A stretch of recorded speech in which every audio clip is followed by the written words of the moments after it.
Ποιος είναι? Όχι, το έβαλα. Ποιος είναι στο σπίτι? Ποιος είναι εδώ? Будете что домучать?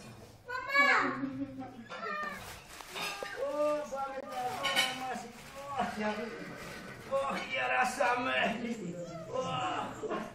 Ох, ησυχία εδώ!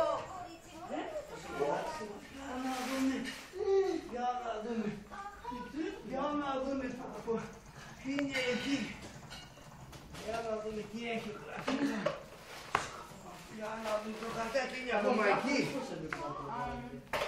Για να δούμε. Κάτσε και Βασίλη!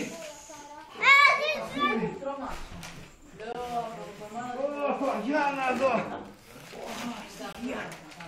Για να πω, αγαπητέ μου Άγιο Βασίλη, καλησπέρα σας. Είμαι ο Ηλίας. Έλα παιδάκι μου, είσαι εδώ. Μπράβο, σου κάνω να το διαβάσουμε μαζί. Για να βγάλεις και σου στείλω αυτό το γράμμα. Για να σου πω να μου φέρεις ένα δώρο, λέει. Πολλά δώρα, ναι. Που θα μένει για πάντα στη ζωή μου. Για να δούμε. Τι να πάρουμε ένα δώρο. Να δούμε ένα δώρο, να του δώσουμε ένα δώρο. Αυτό θα το δώσουμε ένα δώρο. Για πήγε να το κάνω ένα δώρο γρήγορα. Μπράβο, βοηθός μου είσαι. Ναι, μπράβο, μπράβο, βοηθός μου. Έλα, ευχαριστώ πάρα πολύ. Να σας δώσω και το βοηθός μου να το έχετε για το χρόνο. Να φύγω τώρα, εντάξει, να φύγω. Ναι, από εδώ, εσύ απάνω.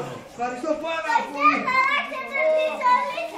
Ευχαριστώ πάρα πολύ και εκεί και τον χρόνο πάλι μαζί, εντάξει, τον χρόνο. Στο καλό, να μας γράφεις.